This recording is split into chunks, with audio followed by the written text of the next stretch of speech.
காவிரி போட்ட master plan.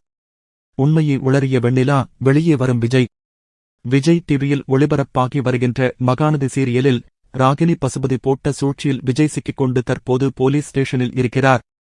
வெண்ணிலா மூலம் விஜய் வெளியே வராதபடி உள்ளே இருக்க வேண்டுமென்று பசுபதி வெண்ணிலாவின் மாமாவை தூண்டிவிடுகிறார். இதனால் போலீஸ் விஜய் மீது எஃப்ஐஆர் போடுவதற்கு தயாராகிவிட்டார்கள்.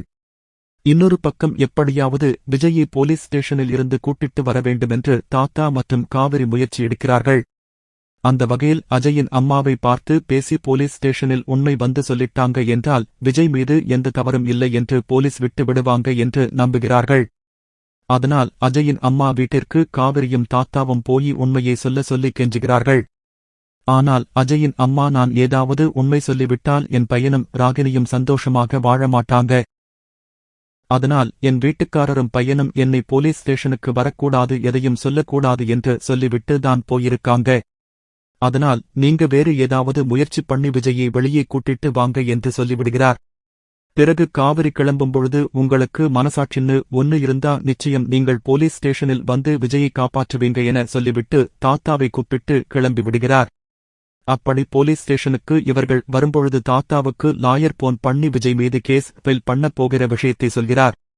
உடனே தாத்தா, நான் வந்து வெண்ணிலாவின் மாமாவிடம் பேசுகிறேன் என்று போலீஸ் ஸ்டேஷனுக்கு வந்து வெண்ணிலாவின் மாமாவிடம் பேசுகிறார். ஆனால் பசுபதி மறைமுகமாக சைகை காட்டி சில விஷயங்களை சொல்வதால் வெண்ணிலாவின் மாமா தாத்தா சொல்வதை கேட்காமல் விஜய் மீது தவறு இருப்பது போல பேசுகிறார். இதையெல்லாம் பார்த்த காவேரி இனியும் இவர்களை நம்பினால் வேலைக்காகாது என்று களத்தில் இறங்கிவிட்டார். அந்த வகையில் பொருட்காட்சியில் காவேரிக்கு உதவி செய்த விஜயின் ஆட்கள் ஒருவர் மூலம் காவேரி மாஸ்டர் பிளான் போட்டுவிட்டார். அதன்படி வெண்ணிலாவிடம் தனியாக பேசும் காவேரி, உனக்கு விஜய் கல்யாணம் பண்ண வேண்டும், வளவுதானே?